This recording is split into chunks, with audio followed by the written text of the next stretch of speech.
ভাৰতৰ সন্মানীয় গৃহমন্ত্ৰী আমাৰ সকলোৰে প্ৰেৰণাৰ স্ৰোত অমিত শ্বাহ ডাঙৰীয়া, অসমৰ মাননীয় মুখ্যমন্ত্ৰী সৰ্বানন্দ সোণোৱাল ডাঙৰীয়া, বিটিচি প্ৰধান প্ৰমোদ বড়ো ডাঙৰীয়া, ভাৰতীয় জনতা পাৰ্টিৰ ৰাজ্যিক সভাপতি ৰঞ্জিত দাস ডাঙৰীয়া, আমাৰ ৰাষ্ট্ৰীয় উপসভাপতি বৈজয়ন্তজয় পাণ্ডা ডাঙৰীয়া, আমাৰ ৰাজ্যসভাৰ প্ৰাক্তন সদস্য উৰ্খাও গৌৰা ব্ৰহ্ম ডাঙৰীয়া, বিশ্বজিৎ দৈমাৰী ডাঙৰীয়া, লোকসভাৰ সংসদ নৱ শৰণীয়া ডাঙৰীয়াকে আদি কৰি বিটিচিৰ উপপ্ৰধান গোবিন্দ বসুমতাৰী, আপচুৰ নেতৃত্বকে আদি কৰি মঞ্চত বিৰাজমান বিশিষ্ট ব্যক্তিসকল আৰু বিটিআৰৰ বিভিন্ন জিলাৰ পৰা অহা মোৰ অতিকে মৰমৰ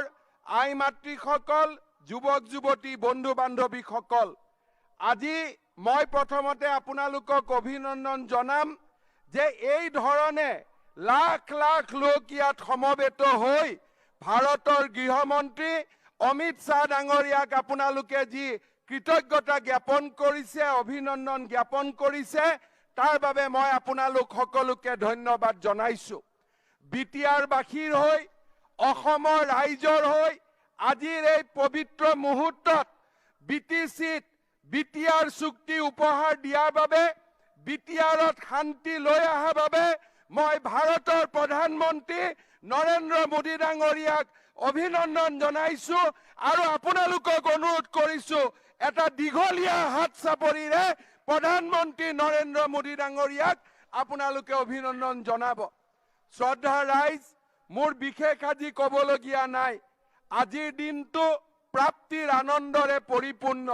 আজিৰ প্ৰায় এবছৰ আগত কেন্দ্ৰীয় গৃহমন্ত্ৰী ডাঙৰীয়াৰ সন্মুখত বিটিআৰ চুক্তিৰ স্বাক্ষৰ হৈছিল। এই চুক্তিৰ স্বাক্ষৰিত হোৱাৰ পিছত এই চুক্তিৰ এটা এটাকৈ দফা আমি আজি ৰূপায়ণৰ দিশত আগবাঢ়িছো আৰু আজি আমি অসম চৰকাৰৰ হৈ প্ৰতিশ্ৰুতি দিছো যে ভাৰত চৰকাৰৰ প্ৰধানমন্ত্ৰী নৰেন্দ্ৰ মোদী ডাঙৰীয়া আৰু অমিত শ্বাহ ডাঙৰীয়াৰ আশীৰ্বাদত আমি বিটিআৰ চুক্তিৰ সকলো দফা এটা এটাকৈ আমি আপোনালোকে সন্তুষ্টি হোৱাকৈ আমি ৰূপায়ণ কৰিম। আজিৰ এই দিনটোত মই কেইটামান কথা কৈ সামৰিব খুজিছো। যোৱা যেতিয়া বিটিআৰ ইলেকশ্যনত আমি গৈছিলো, বিটিআৰৰ ৰাস্তা ঘাটক লৈ ৰাইজৰ মনত দুখ আছিলে যে বিটিআৰৰ ৰাস্তা ঘাট ঠিক নাই। আজি আমি এই মঞ্চতে ঘোষণা কৰিবলৈ পাই অত্যন্ত আনন্দিত হৈছো যে যোৱাকালি বিটিআৰৰ ৰাস্তা ঘাট পুনৰ নিৰ্মাণৰ বাবে ৰাজ্য চৰকাৰে 500 কোটি টকাৰ গুডউইল পেকেজ যোৱাকালি ৰাতি অনুমোদন দিছে। আমি বিটিআৰ নিৰ্বাচনৰ সময়ত কৈ যোৱাৰ দৰে অহা 30 তাৰিখৰ ভিতৰত আমি বাস্কা আৰু চিৰাঙত নতুন মডেল কলেজৰ নিৰ্মাণৰ কামত আমি আগবাঢ়িম। আমি আপোনালোকক প্ৰতিশ্ৰুতি দিয়া মতে বড়োলেণ্ড ইউনিভাৰ্চিটিৰ এটা নতুন প্লেটফৰ্ম বা এটা নতুন কেম্পাছ আমি ৰাজ্য চৰকাৰে ওদালগুৰিটো খুলিবলৈ আমি সিদ্ধান্ত গ্ৰহণ কৰিছো। তাৰ উপৰিও বিটিআৰ নিৰ্বাচনৰ সময়ত আমি আপোনালোকক যেনেকে প্ৰতিশ্ৰুতি দিছিলো অহা 29 তাৰিখৰ ভিতৰত তামুলপুৰৰ পাগলাদিয়াৰ ওপৰত আমি নতুন দলং নিৰ্মাণৰ কাম আমি আৰম্ভ কৰিম।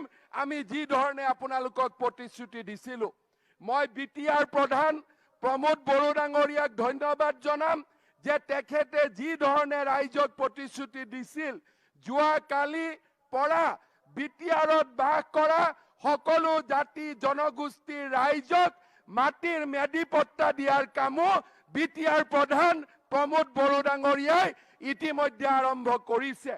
এতিয়াৰ পৰা জিলা উপায়ুক্তসমূহক আমি বিটিআৰৰ অধীনত স্থাপন কৰাৰ পিছত মাটি বাৰীৰ কামৰ কাৰণেও অহা 1 তাৰিখৰ পৰা ওদালগুৰিৰ মানুহ ওদালগুৰিতে মাটিৰ সমাধান পাব, কিনা বেচাৰ অনুমতি পাব, বাস্কাৰ মানুহে বাস্কাতে পাব, কোকৰাঝাৰৰ মানুহে কোকৰাঝাৰতে পাব, চিৰাঙৰ মানুহে চিৰাঙতে পাব।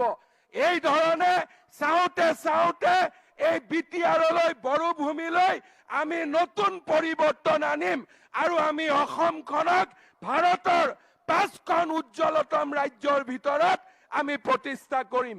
পুনৰ এবাৰ আপোনালোকক ধন্যবাদ জনাই পুনৰ এবাৰ গৃহমন্ত্ৰী অমিত শ্বাহ ডাঙৰীয়াক এই পবিত্ৰ বড়োভূমিলৈ নিমন্ত্ৰণ জনাই আদৰণি জনাই মই মোৰ বক্তব্যৰ সামৰণি মাৰিছো। ধন্যবাদ। জয় হিন্দ, বন্দে মাতৰম।